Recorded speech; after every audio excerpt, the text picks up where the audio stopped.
It's funny, it's as if we had rehearsed the topics, Kuroda, but we really haven't. We just happened to agree by chance on a number of things. So what I am interested is in this concept of currency circuits and their intersections, and I'm going to study this through the Argentine case within the years 2000 to 2005. So I start from Kuroda, 2007 and 2008, in which he says, well, the majority of human beings have lived with more than one currency throughout history. This is a fact. Secondly, the second statement is that a multiplicity of money can do more than just one.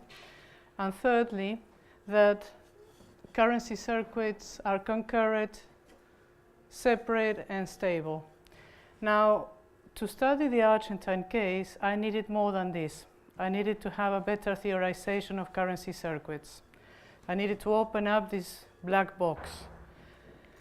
That was my first motivation. Secondly, Sharon Blanc, a paper published finally this year in the Cambridge Journal of Economics, he says, well, we need to unpack the concept of complementarity or monetary plurality. And one of the things we need to go beyond or to think about is that currencies do not necessarily compete. We need to start thinking, what else do they do besides competing? And Jerome gives us 4 types of situations in which money or currencies can be competitive, simultaneous, supplementary, autonomous. I will go into this again. And finally, he concludes saying, well, if they do not compete, they still establish a hierarchy between one and the other. So this is my second point of departure. But I am also interested in studying this idea of complementarity between currency circuits. However, especially Jerome comes up with the idea that, well, if they don't compete, they are complementary. But this assumes that they relate to each other, that they somehow, at some point, they have some interrelationship between one currency circuit and the other. I seriously wonder if this is true. Can we really assume that currency circuits relate to each other? And this is one point that I want to argue. If they do relate to each other, the question will be, well, in what ways they relate to each other? And I'm interested specifically in the how, when, where, and so on, these intersections take place. Because if these currency circuits, they are driven by agents, these agents at some point, they are physical persons. So if there are intersections between currency circuits, we need to be able to find them in physical terms. They need to have some empirical existence. So, like I said, my aim was to I don't know which one is the pointer. Well, I use mine. My aim was to theorize then what is exactly a currency circuit.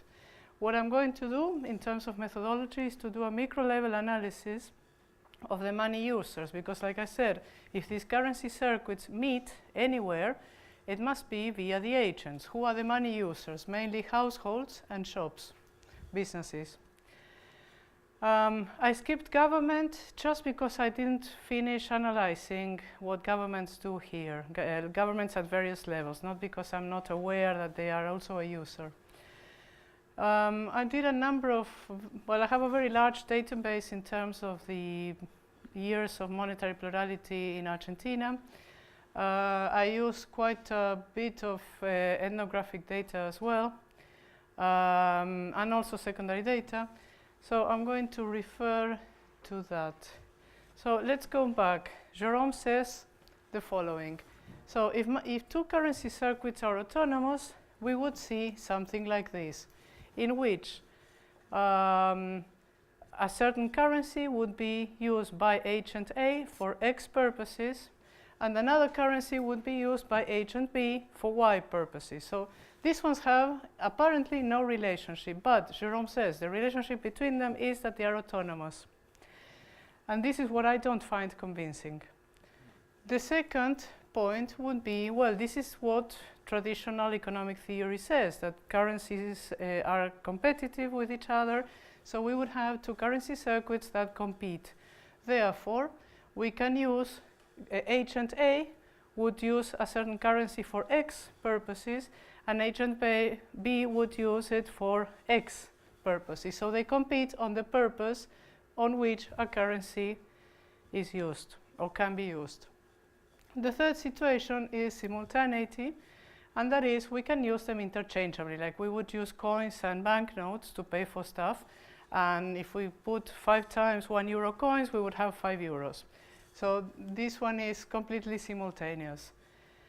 And finally, it's supplementary, and I can also use the example of the coins because nobody would pay 500 euros in 1 euro coin. So at some point, beyond a certain amount, they start being supplementary. We would use coins for X purpose and banknotes for Y purpose. So these ones have some sort of hierarchy implicitly. So let me look now at the Argentine case with this framework. I'm not sure how much you know, but around the year 2000, Argentina had at least 5 different types or levels of currencies. 2 of them were what we can call official. We can call them official because they were issued by governments. The dollar, of course, issued by the government of the US, and the peso issued by the Argentine central government. Then we had provincial or federal currencies, and these ones were issued by provincial treasuries, usually when they didn't have sufficient money to pay salaries or their suppliers. They would resort to this other type of issuing bonds. They started as debt bonds. These debt bonds were of very small denomination, afterwards started circulating, so they became basically a currency. Most of the provinces that issued these currencies also accepted them for payment of local taxes. Sorry. Thirdly, we had a 4th type of currency, which was issued by grassroots organizations or civil society organizations. Some of them were more organized, others were more incipient, some of them covered half a province or even a full province, others were very, very extremely local and would circulate only within a group in a parish or a school. And these were called generically créditos. And finally, the 5th type of currency or money in a way are the private vouchers. Being with such a shortage of cash, these lunch tickets and so on started circulating as well to pay for some things. Well, this is part of my method of asking people. This is not specifically Argentina, it's a reusage of the method, but it's asking people, well, within this household, what do you use to pay for what? What comes in, what comes out, in which type of currency? This was reused in South Africa last year, that's why. By the way, with the benefit of experience, the people that are coming now and studying community currencies have a much better idea of what sort of data to collect and to leave for future generations, which I didn't do in my days. Finally then, how do we identify these community circuits, these currency circuits? The first thing that I noticed was that not all currencies did what others did. So I found some empirical evidence of what Kuroda was saying. They have different purposes. But if we say they have different purposes, what we are saying at the same time is that there must be some kind of division of labor between them, or there must be money changers. This is what Patrice, I think, was asking. So I ask at this point, where do they intersect? Of course, if there are money changers, it's very easy to see where they intersect. But this is exactly what I did not find. Sorry again.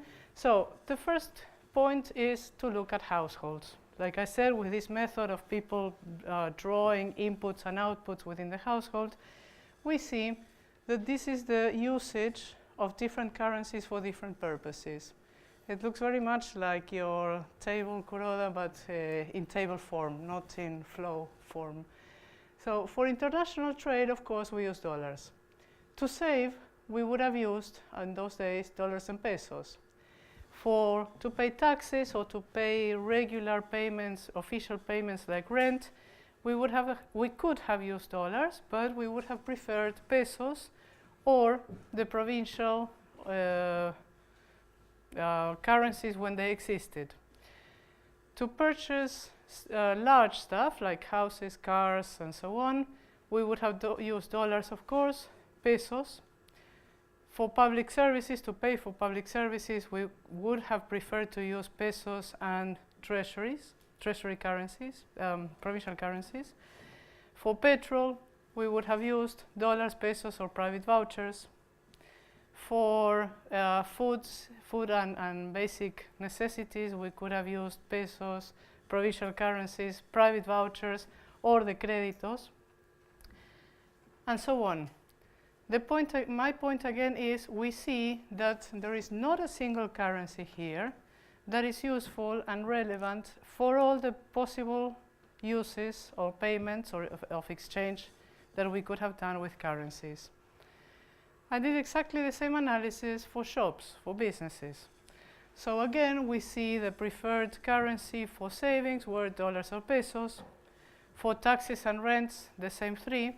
But I want to bring your attention to wages, because wages of businesses, for employees, for workers, were also paid with pesos, with provincial currencies, with private vouchers, if there were too many of those around in a shop, or also with créditos, if they were around. For the maintenance of the business, like cleaning, painting, general maintenance, if they were around, they could also have used créditos.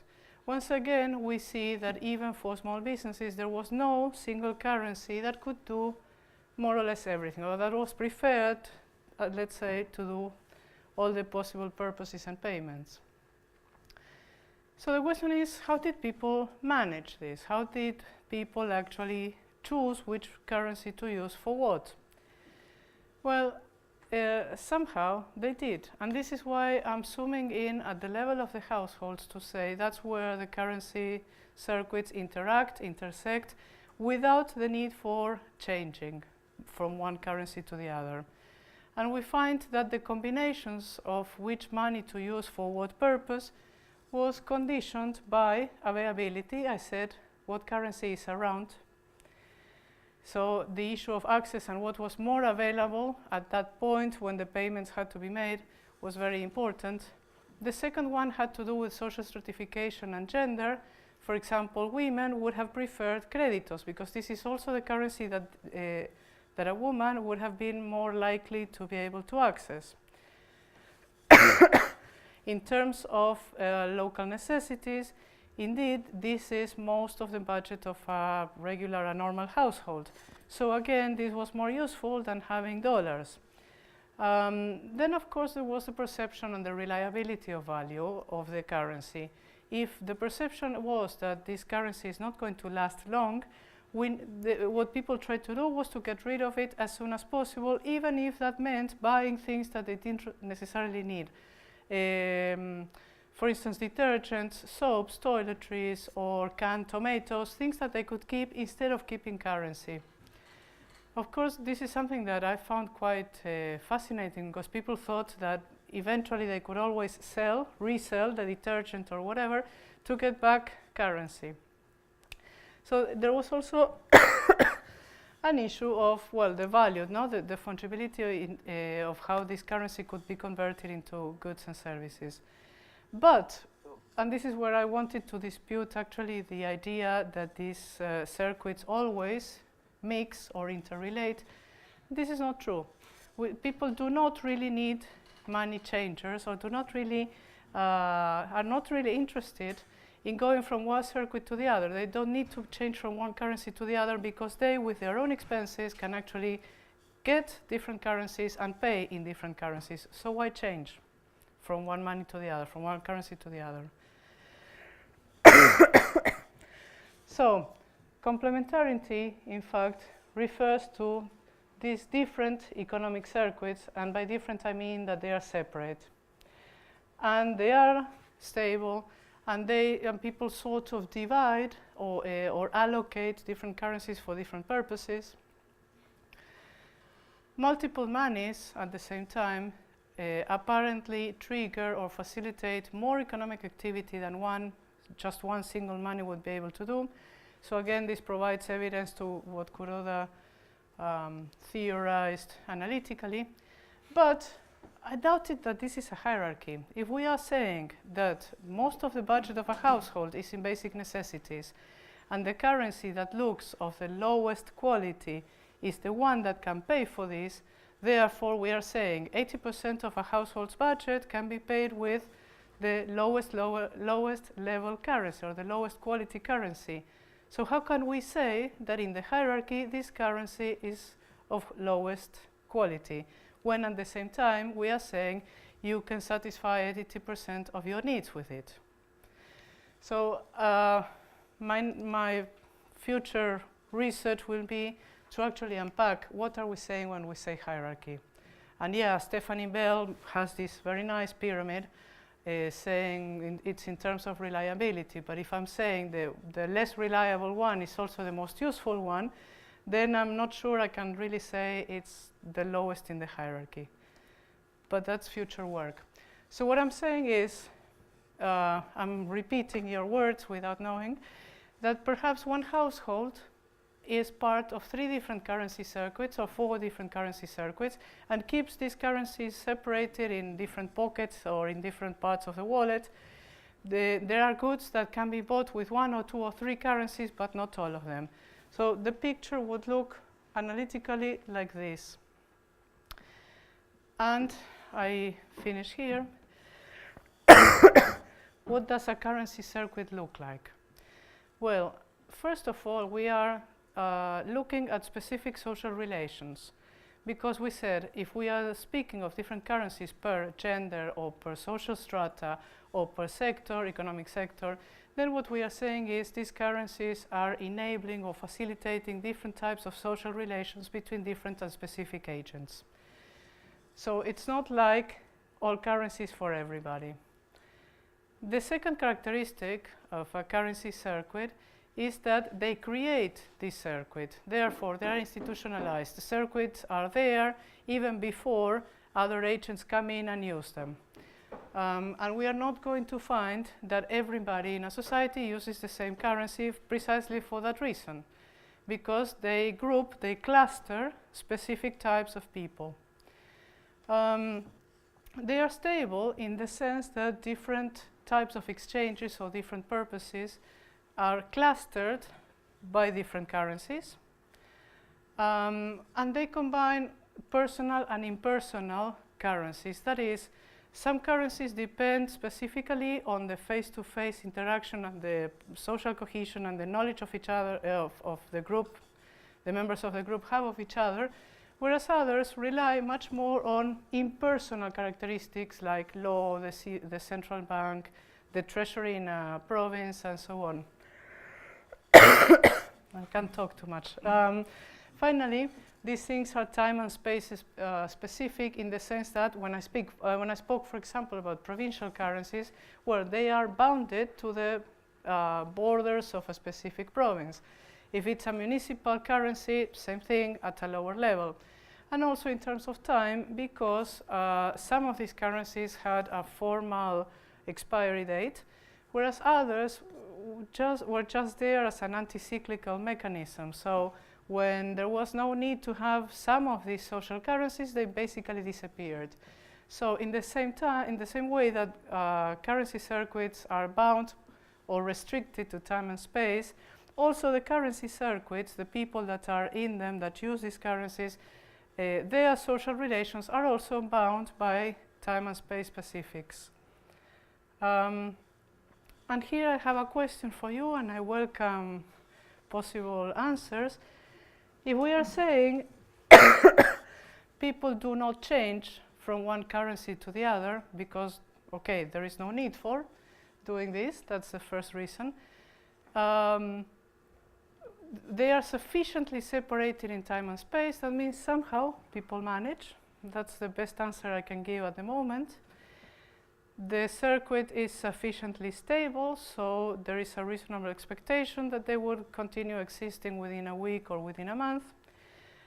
But I also found that there's always a very basic product that supports or sustains the market, the supply and demand within a specific currency coupled with this product. And it's either foodstuffs or taxes or things like petrol. There is something very basic that sustains this specific circuit. And of course you might say, well, people don't change from one currency to the other because that costs. Yes, this is the obvious one, but even if the costs are there, I am still puzzled by the fact that people don't change from one to the other. If you have one currency at home and you need to buy things, why not change it? And well, like I'm saying, I'm still puzzled by the fact that people manage somehow. That's it, thanks.